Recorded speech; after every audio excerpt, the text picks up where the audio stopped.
And good evening, guys. What's going on? This is the Club of the Man 1993 coming at you for another live review for this week's episode of NXT. We're going to take a look back at the October 25th, 2017 edition of NXT. Overall, strong episode, I thought. It wasn't, an average episode. Wasn't an amazing episode. But I thought it was a strong episode, enough to give me a B for this edition of NXT. I'm already getting up my grade this early, but that's what I felt. Strong edition of NXT tonight. It just was a strong show to, put us into the direction of, NXT TakeOver War Games as we gear down, as we have, 3 weeks left, 3 or 4 weeks left until NXT TakeOver War Games is coming up pretty quick. So the card is slowly coming together. I mean, most of the matches are pretty obvious by now what's going to happen. So let's get right into it. We started off before the first match of the evening with William Regal backstage informing us that tonight's Battle Royal, which was a 16-woman Battle Royal for the final spot in the NXT Women's Championship Fatal 4-Way match at TakeOver War Games.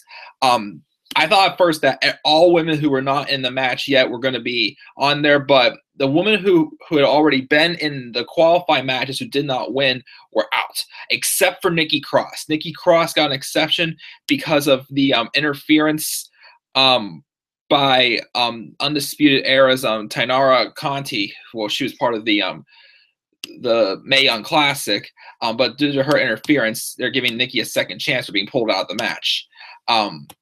And also, due to what happened at the Melee last week at the end of the show with Authors of Pain returning, they will get their rematch against Sandy for the tag titles. And whichever member of the champion of Sandy isn't in the match, they will be banned from ringside. And so will, of course, anybody else. Undisputed Era, whatever, since, this has been a war going on there. War. We're not going to lead to war. But that was in the opening segment, and then we had a tag team match start off. It was Tina Sabatelli and Rick Mox handed on a team of Oni Lorcan and Danny Burch, and I was hoping they would eventually try to treat these guys more of a tag team, because they did seem to form some type of a respect for each other. They had a couple series of matches, and then they seemed like they were at each other's sides. So I'm like, why not make them a tag team? They both have similar styles, and form as well. Just like bald-headed brawlers, pretty much. Reminds me a little bit of Cesaro, I'd say, in some ways, but they're both good. And this match was against Sabatelli and Moss was pretty good as well. However, they did not come with the victory, as they lost by pinfall, falling after Burch was blasted off the apron.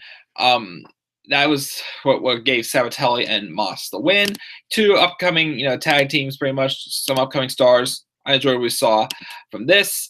And then Mauro Ranallo would then recap Tainara Conti's interference in the first triple threat qualifying match for the NXT Women's Championship, and how she took Nikki Cross out of the match. And then just to remind us again how Nikki was being added to the Battle Royal due to the interference from Tainara Conti.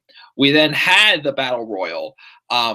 There was a lot of people with the from the Mae Young Classic in there. Candice LeRae, Mercedes Martinez, Rhea Ripley, Dakota Kai was in there, Vanessa Bourne, Bianca Belair, Sarah Logan. I'm trying to see who else is on this list here.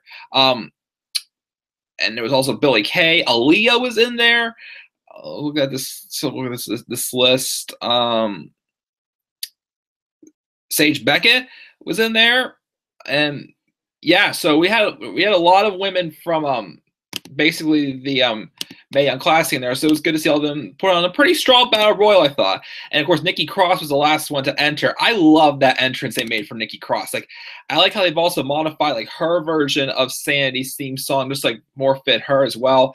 Not coming down the ramp, she's just coming out of nowhere. The camera's looking around, where on earth is she? Just appears there with the shades on, the bandana around her mouth, pretty much making her look mysterious and unhinged like she is, as she seems to be slowly, her and Sandy and the whole group of Sandy seems to somehow be solidifying a babyface turn, even though it's still confusing whether or not them or AOP is a babyface. It's obvious that the Undisputed Era is the heels, but it's one of these teams are definitely babyfaces, or both, who knows.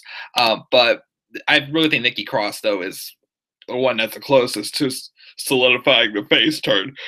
Sorry, just yawning. But the Battle Royal was pretty good. Cross eliminated Tainara Conti first, and then Rhea Ripley and Zeta were eliminated by Bianca Belair. Then Dakota Kai was eliminated by Sage Beckett. Rena Gonzalez was eliminated by Santana Garrett. And Aaliyah was eliminated by Sage Beckett. Vanessa Bourne, Beckett, Garrett, and Abby Lath was eliminated by Nikki Cross. Sarah Logan was eliminated by Mercedes Martinez. Lacey Evans by LeRae.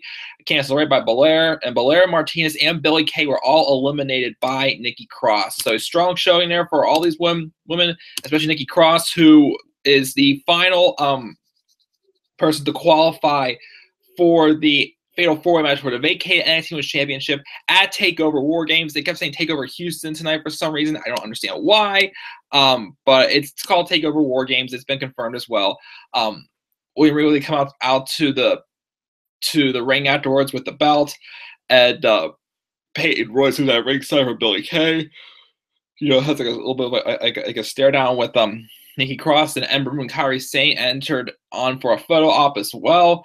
And but somehow there wasn't a brawl that didn't break out. I'm sure there will be a brawl eventually breaking out between all four of these.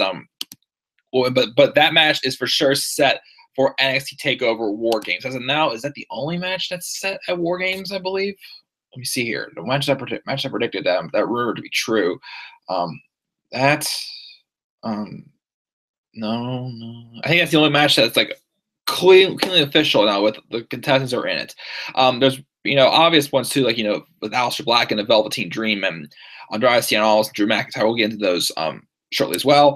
And then they showed an interview from earlier in the week. NXT champion Drew McIntyre was leaving this performance center, leaving for a international promotional tour. He was about to be interviewed, but then Zelina Vega cuts him off, and she wants to know where the contract for Andrade Cien Almas' NXT Championship match is. And McIntyre pretty much says, he just has to do what Roderick Strong did. He just came and just stepped up like a man, and he needs to do that as well. And when he accepts a challenge, he will say gracias. But until then, he'll be saying adios. And they tried to interview Vega, but she was not interested in me talking at all. And then Aleister Black and his badass entrance came out as he was supposed to have a match against who knows, only to be attacked from behind by the Velveteen Dream. He just snuck up right behind him. It was pretty cool. He attacks him. He ties him up into the ropes, and he was slapping him. And he kept demanding Black to just say his name, and he's been trying to get Aleister Black to do so for the past several weeks. He was about to charge from the ropes, but then Black did get a foot up there, and he tried to hit Dream with the Black Mask, but Dream got out of the way. And just got away from it for now. But it looks like we're gonna be getting a match between these two at TakeOver War Games. I mean, I know I still slowly more and more appreciating the character of the Velveteen Dream. I mean, I feel like this match for Aleister Black may be a little bit of a step down from Hideo Itami. Which where is he? I haven't seen him since TakeOver War Games as well. Maybe we'll see him again shortly. Who knows? Maybe probably after TakeOver War Games. Who knows? But I think something this match could be good. I mean, Aleister Black's, style, and Velveteen Dream as well. It seems like he's very agile as well. So I look forward to seeing what they can do at TakeOver War Games. And then we get a reminder that next week there's going to be the tag title match between Sandy and the Authors of Pain. Of course, again, the stipulation is whoever is not in the match is banned from ringside. So that's the case for next week. That would be the main event next week most likely. But then we get to our actual main event. It was Andrade Cien Almas taking on Roderick Strong. We had this match earlier in the year at NXT TakeOver San Antonio.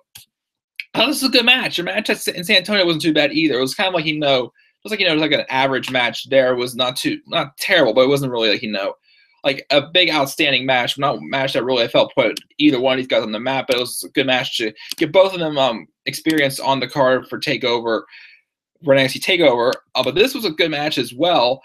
And then it was a lot back and forth going on, and then Strong had control, but then Zelina Vega leapt off the apron and hit Roddy with a hurricanrana into the ring steps. That was a sick move by Vega, who then would give him back to Almas, who would hit him with his finish at the hammerlock DDT to pick up the pinfall victory, giving him a victory to keep his momentum going as he is looking to get an NXT title shot against Drew McIntyre.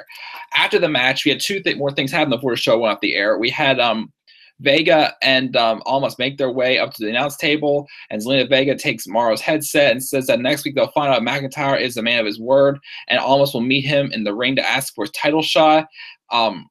And Almas says he thinks Drew McIntyre is scared, and he says something else in Spanish, whatever it was. But then after he left, Roderick Strong stayed in the ring, and out came the Undisputed Era, Adam Cole, Kyle O'Reilly, and Bobby Fish. And you weren't on the microphone, but you hear what they're saying. They're like, we know that you're not a loser, but they need them to join them as part of their era. So they pretty much offered them the armband with their logo on it. Strong took it, and he says, think about it. But he doesn't look like he has a definite answer, as he's not sure of what he's to do. And they walk off, and that's how we end the show. So is Roderick Strong going to join the Undisputed Era and turn heel? As you know, I suspect it could possibly happen as well. We have had some hints thrown at them here and there about him joining it. You know, Roderick Strong has definitely been one of the rising stars this year in NXT, and they've really developed this character very well, made him a top babyface, or maybe throw a curveball here and turn him heel. We'll have to see what happens in the next coming weeks. Maybe as soon as next week, since, Sanity and AOP supposed to have a match, and Undisputed Era have been targeting both teams since they came along.